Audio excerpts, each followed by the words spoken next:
so that the direction of the picture is in the script. Everything is in the script. Cool. Awesome. Well, we're like getting right over our time. So I want to open it up to you guys in case, anybody here had questions for each other.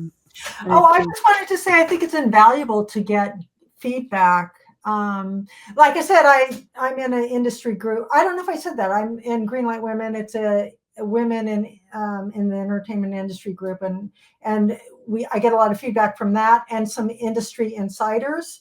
And it's not like I make all of the changes. I make what makes sense, but inevitably, whenever I put it out there, I do improve my script. And I think that is vital, is getting feedback. That's part of the process. Absolutely. And rewriting, editing, that's part of the process. And so it's so invaluable to get different people's input, really. I agree with that. I just had a quick question for everybody. Maybe you can offer some advice based on your previous experiences, but how do you visually show a concept in an in-person pitch? On a Zoom call, it's right there, it's digital, but in person.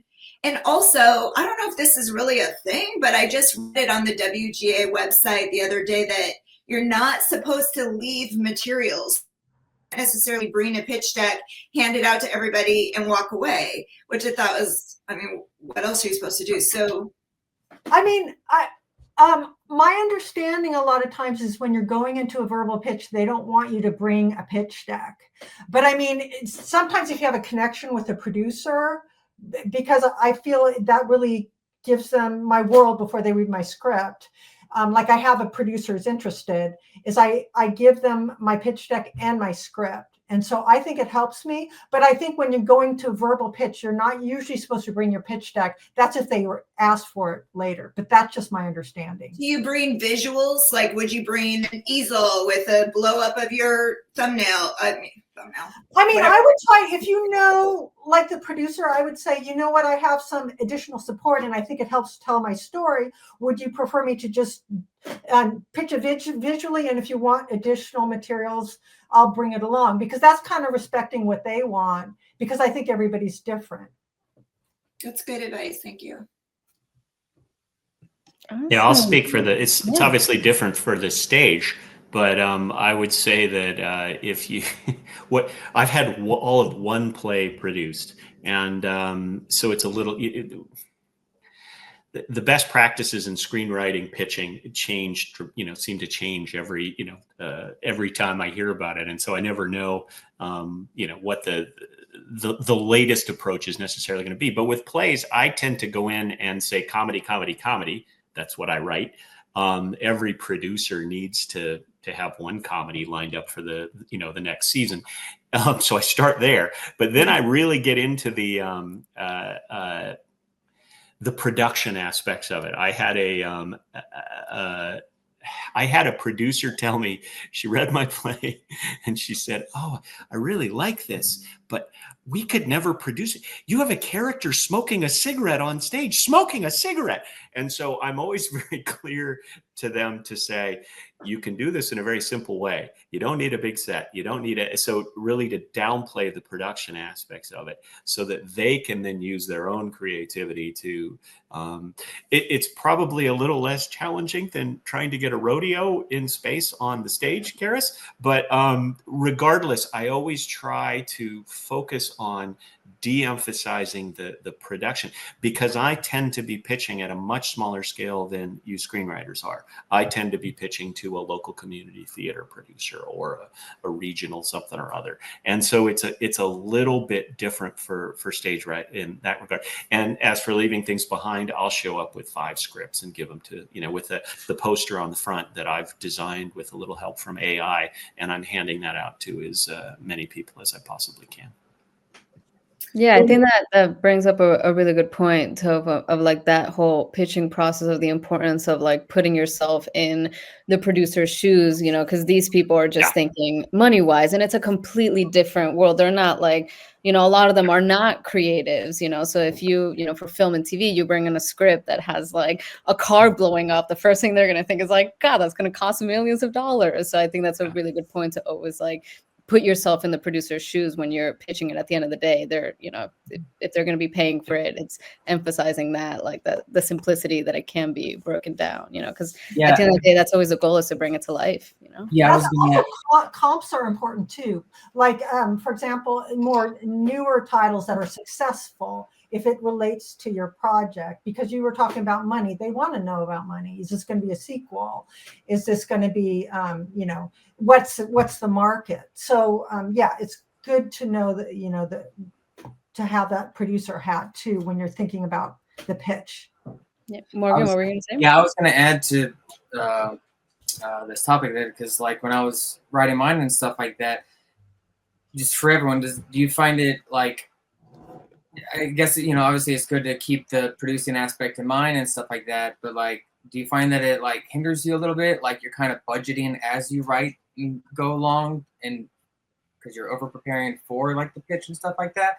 Or like, because like, for example, like for mine, like it initially, you know, a cornfield like catches on fire and stuff like that, because you know, the enemy's throwing Molotov cocktails and stuff like that. And then a director friend of mine is just like, you have fire in this, that's very expensive, like that's in he's directed stuff, so he's just like, I'm assuming this is it's going to be a 2-day overnight shoot, you have fire, that's at least $1 million in insurance and stuff like that. I was like, he's like, oh, we could turn it into smoke, that'd be less and stuff like that.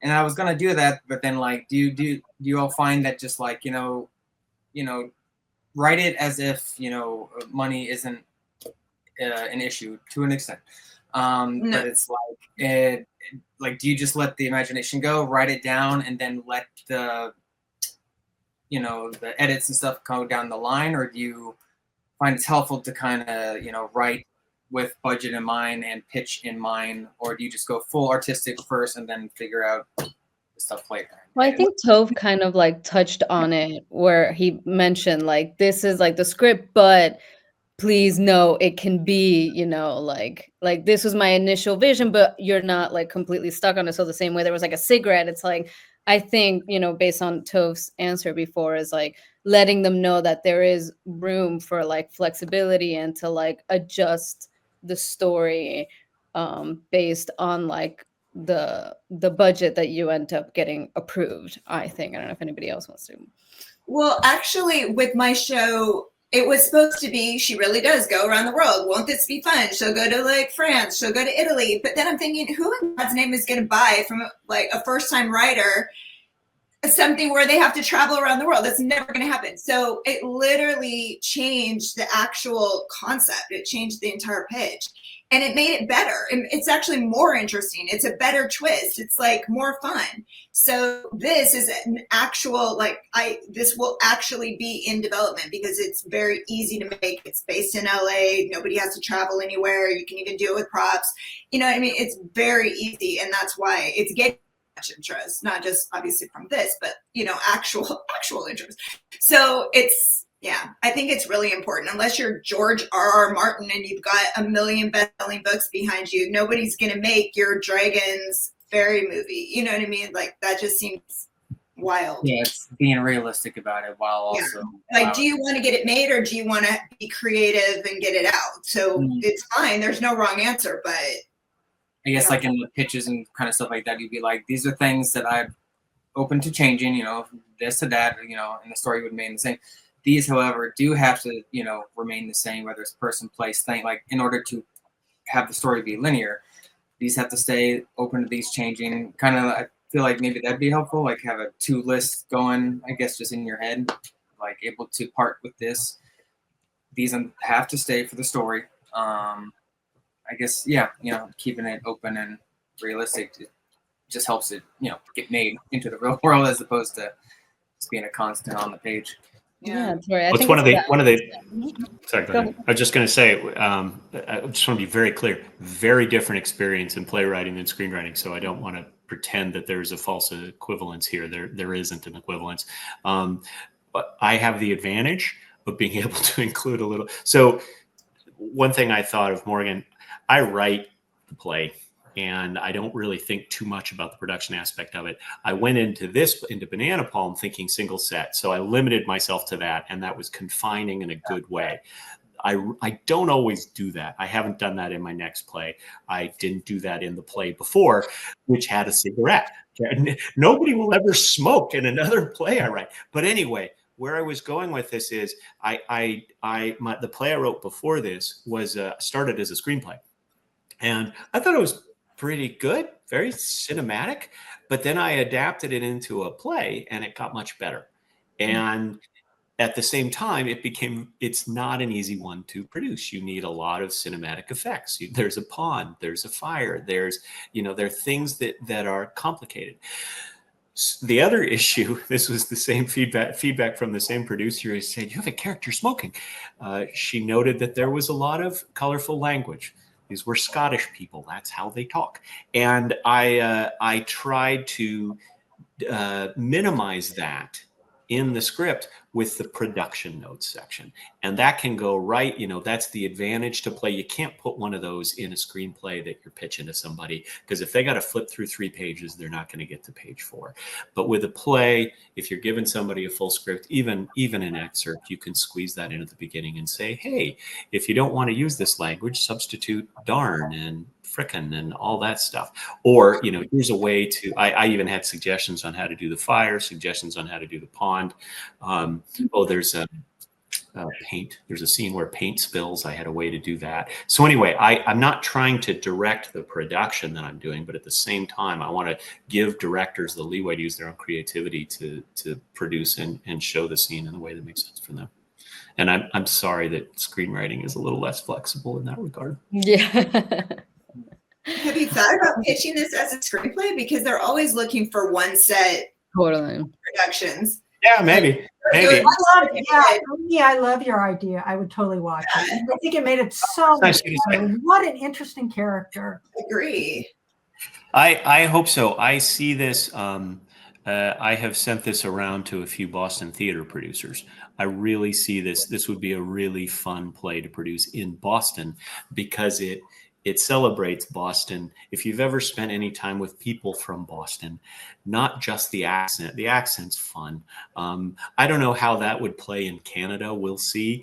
But if you've ever spent time in Boston, you know that it's a wonderful culture with a great, sense of, there's a great sense of humanity. There's a passion to the people. There is a vibrancy to the city. And so I think, for a New England production, even a New York production, this would be a lot of fun to do.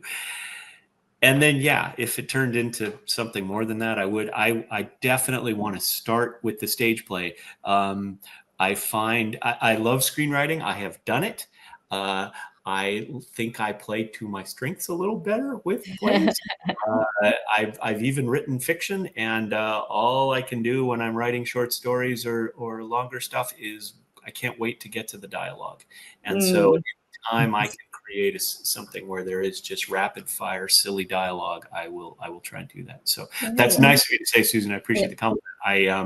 I really want to see this on stage, and then it turns into Le Dîner de Con too. I was gonna say it might be like Le Dîner de Con, where it starts as a stage play, and it might end up on the screen. The lead actor, whose name is slipping me, is the con, the idiot, who comes to dinner, was from the stage version of it. And so he won the French Tony, the equivalent of the French Tony, for that role. And then he won the César, the French Oscar, for the movie version of it. Yeah. Amazing. Cool. Awesome. Well, that's all the time we have. This is a super, super cool roundtable. I think there was a lot of great snippets that came out. So I just want to thank you guys again for taking the time to, come around and not just tell us about your project, but, your process and your ideas, and all of that. So congratulations again for, your work. And all these stories sound so cool that I'm excited to see them all come to life. So thank you so much, guys. Thank you. Thank you for arranging it, Chloe. Congrats, everyone. Yes, thank Take you. care. So that the direction of the picture is in the script. Everything is in the script.